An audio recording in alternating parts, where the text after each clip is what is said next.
Crenation, that is the shrinking of red blood cells. And the book is explaining that at the example of osmosis. So there could happen to be that there is a red blood cell inside of extracellular fluid or of water, which is not pure water, but let's say there are 2% natrium chloride in it. So 98% of water. And inside of a red blood cell, there are 99.1%. So there's a higher percentage of water, 99.1, as outside of a cell, 98%. And the water wants to go always from the place with higher concentration, inside of the cell, to the place where there's lesser concentration. And where with the water inside of a cell, 99.1% high concentration, goes outside of it, 98% lesser concentration, and the cell is shrinking, crenation. The opposite would be hemolysis. There is a higher concentration of water outside of a cell, let's say 99.9%, and inside of a cell just this 99.1%, and it's going into the cell to the lesser concentration, and it is bulging up and bursting, hemolysis. According to Gerard Toga and Sandra Gabowski's Principles of Anatomy and Physiology book on the page 68 and 69. The positions and views expressed are the ones of the source and don't necessarily align with my own or with the ones of entities spoken of, and this is also no substitute for medical knowledge. Hi, welcome. I'm trying to learn cytology today, crenation, and after we've done that, we're gonna do wrist training, and if you participate in the wrist training, then it's at your own risk. We read it already all in several parts of osmotic pressure and osmosis. And here's just explained what crenation is. That is when red blood cells are shrinking. Now I don't know if crenation is it only called if it happens here, like in the example told with osmosis in general, but we're going to make the presentation just saying what is happening there, and we're going to formulate it when later around rather it is just always crenation or just here in the example. Now what is happening there with osmosis? We have red blood cells, and they could be in surrounded by extracellular fluid or in water, which has, let's say, 2% natrium chloride in it. And therefore it is not pure water, but water, 98%, and 2% natrium chloride. And the red blood cells, they have 0.9% solids in them. And water wants to go always to the place with less concentration of it. We have now 98% outside of a cell and 99.1% of water inside the cell, so higher concentration of water in the cell, and the water goes out of the cell. And that causes the cell to shrink, and is called crenation. The opposite is hemolysis. There is a higher concentration of water on the outside, and water is going to the place where it's less inside of the red blood cell, and it is going big and expands, bursts, and is causing hemolysis. Or it's doing hemolysis. Crenation, that is the shrinking of red blood cells. And the book is explaining that at the example of osmosis. So there could happen to be that there is a red blood cell inside of extracellular fluid or of water, which is not pure water, but let's say there are 2% natrium chloride in it. So 98% of water. And inside of a red blood cell, there are 99.1%.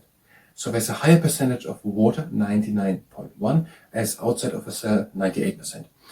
And the water wants to go always from the place with higher concentration, inside of a cell, to the place where there's lesser concentration. And where with the water inside of a cell, 99.1% high concentration, goes outside of it, 98% lesser concentration, and the cell is shrinking, crenation. The opposite would be hemolysis. There is a higher concentration of water outside of a cell, let's say 99.9%, and inside of a cell just this 99.1%, and it's going into the cell to the lesser concentration, and it is bulging up and bursting, hemolysis. According to Gerard Toga and Sandra Gabowski's Principles of Anatomy and Physiology book on the page 68 and 69. The positions and views expressed are the ones of the source and don't necessarily align with my own or with the ones of entities spoken of, and this is also no substitute for medical knowledge. That was for cytology part. If you were here for cytology, you can go directly to the next part of cytology, then we will continue with cytology. If you stay here and participate in the wrist training, then it's better at your own risk. Have a good and still stand.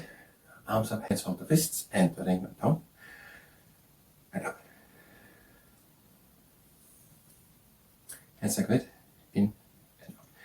We are having 3 rules. The first rule is that we're stopping immediately as soon as there's pain. Hands like that, in and out.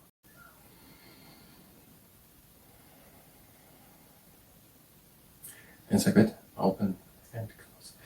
The third rule is that we're going only as far as we can go with a little bit of effort.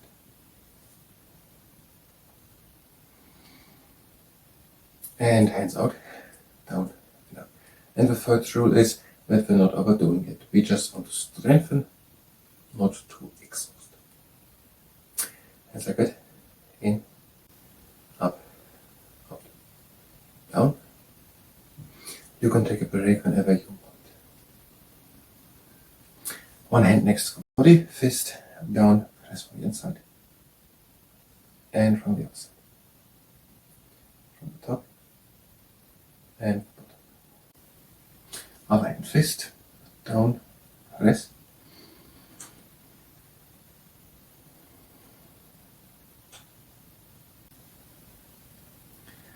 And both hands up and just press.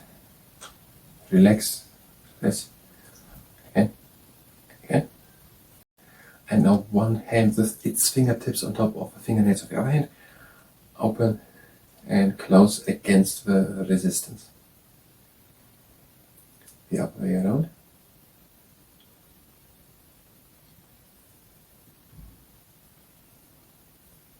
And both hands up, bend them at the knuckles. Open again and bend at the knuckles. And up. And both hands up, strong fists into flexion, and down, and up. Turn around, down, and up, again around.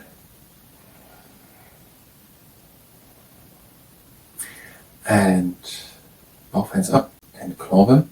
Try to spread the fingers apart. Open and claw. Open. Try to extend the arm. Try to flex the biceps. Bring the hand into extension and press against the back of the fingers. Other hand. Extend the arm. Try to extend the arm by flexing the biceps. Press against the back of the flared fingers. And in again. And one hand up. Bend it at the knuckles and press onto all 4 fingers.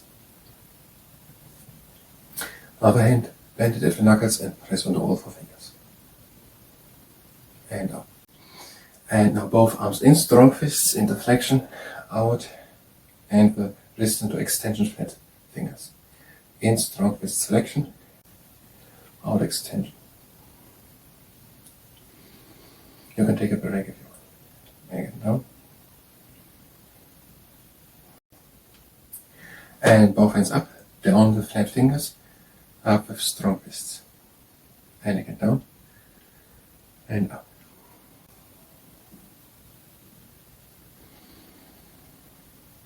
And both hands up, extend, close. Long arms, strong fists into flexion, out, extension, flat fingers. In, strong fists, flexion, out, extend.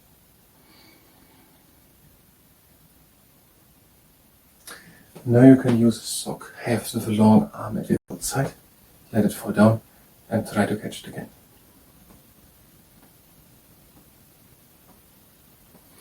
With your hand, let it fall down, try to catch it again. And one arm in, and the other one in. Now you can use the sock again, have it in the hand, press onto it and bring the hand down and up. Again, middle, outside, in, middle, release, middle, and go down, back it. Other hand, press in the middle, down, press equally with all 5 fingers, up, middle, over, in, over, middle, release, like that, and again down, and just press the neutral position, and also with your right. Your one hand up, fist, down into flexion, and towards your radial deviation. And then go with the finger over the extensor carpal nerves. This should not cause pain or discomfort. And release. So again, fist, down, in, and go with the thumb over it. And with your right, strong fist, down, in, and go over it.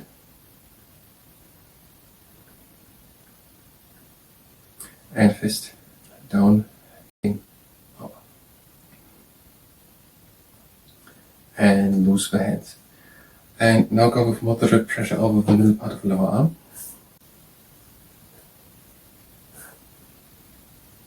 And also the other side.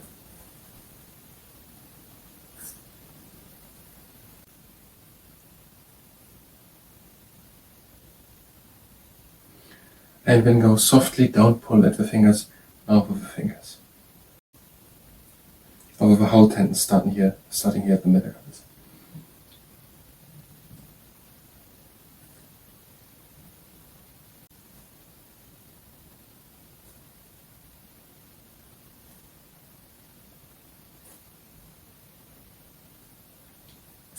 And also with your right.